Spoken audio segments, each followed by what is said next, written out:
मैं प्रभु को धन्यवाद देता हूँ इस सुबह के समय के लिए। प्रभु के चरणों में आने के लिए प्रभु ने मदद किया। छठे महीने का पहला दिन, हम साल के मध्य में पहुंच गए। प्रभु ने हमें कितने अजीब तरीके से संभाला। आइए आज के वचन मनन के लिए मत्ती रचित सुसमाचार 9वां अध्याय उसका 16 और 17 आयत हम लोग मिलकर पढ़ें। कोरे कपड़े का पैबंद पुराने वस्त्र पर कोई नहीं लगाता, क्योंकि वह पैबंद उस वस्त्र से कुछ और खींच लेता है और वह अधिक फट जाता है। और लोग नया दाखरस पुरानी मशकों में नहीं भरते हैं, क्योंकि ऐसा करने से मशकें फट जाती हैं और दाखरस बह जाता है और मशकें नष्ट हो जाती हैं। परंतु नया दाखरस नए मशकों में भरते हैं और वे दोनों बचे रहते हैं। प्रभु यीशु का यह संदेश दृष्टांत के द्वारा जब चेलों को और सामने बैठे लोगों को सिखा रहे, उसके पीछे एक कारण है। और वो कारण क्या है कि यूहन्ना के चेले आकर प्रभु यीशु के सामने आरोप लगाते हैं कि तेरे चेले उपवास नहीं लेते। ये यूहन्ना के चेले बड़े धार्मिक हैं। उनका परमेश्वर के विषय में और परमेश्वर के राज्य के विषय में जो सोच है वो प्रभु यीशु की शिक्षाओं से बिल्कुल अलग है। और जो लोग सामने बैठे हैं उनकी भी सोच इन चेलों की तरह ही है। इनको एक घमंड है, एक अहंकार है कि हमारे पास व्यवस्था है, और वो घमंड करते हैं कि हम व्यवस्था को मानते हैं, पालन करते हैं। जिस उद्देश्य से वो व्यवस्था दी गई थी वो उद्देश्य तो पूरी हुई नहीं। उनके सोच के अनुसार परमेश्वर भस्म करने वाली आग है, और वो आने वाले सजा से डर कर वो व्यवस्था की आज्ञाओं को मानते हैं। जोर जबरदस्ती एक तरीके से वो मानते थे।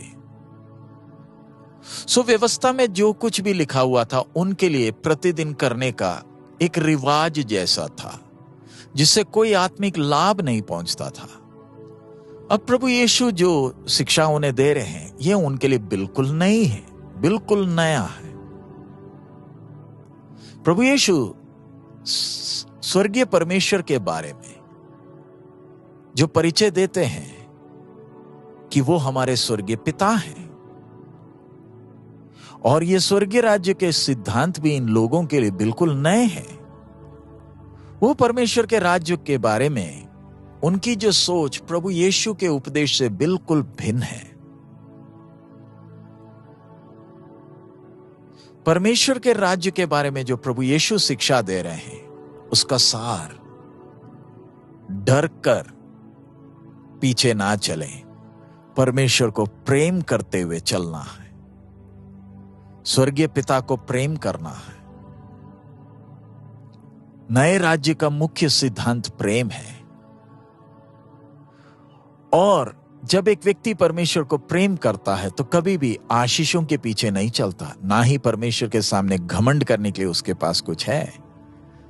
जब एक व्यक्ति प्रभु को प्यार करता है तो उसकी आज्ञाओं को मानता है, वो उसकी आत्मिक उन्नति का कारण होता है, और परमेश्वर का साथ का संबंध और नया और मधुर और असली लगता है।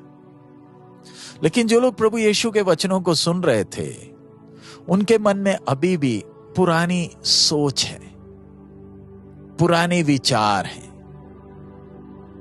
और वो उस विचार को हटाकर प्रभु यीशु के वचनों को स्वीकार करने के लिए तैयार नहीं है।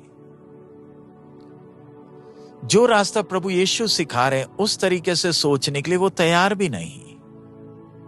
प्रभु यीशु उनको जो उदाहरण बता रहे हैं, कोरे कपड़े का पैबंद पुराने वस्त्र पर कोई नहीं लगाता है।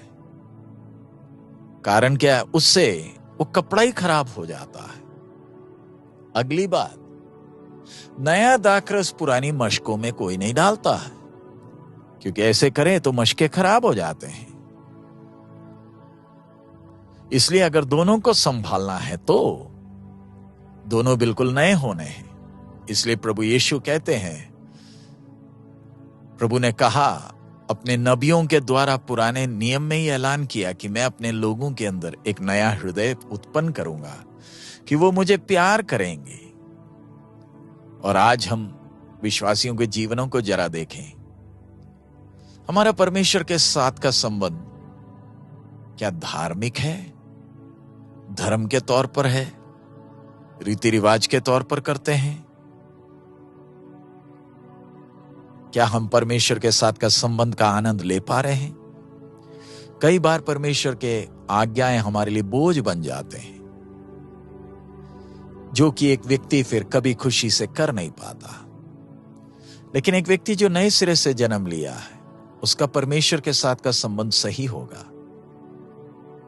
और प्रभु के वचन उसके लिए कभी बोझ नहीं होंगे, लेकिन प्रेम के वचन होंगे जो उसकी भलाई के लिए है। हम जितने प्रभु के वचनों को स्वीकार करते हैं, उतना ही स्वर्गीय परमेश्वर के साथ हमारा संबंध मजबूत होगा। आइए हम अपने आप को जांच कर देखें, क्या हमारा परमेश्वर के साथ का वो संबंध के प्रति जो सोच अभी भी पुरानी है,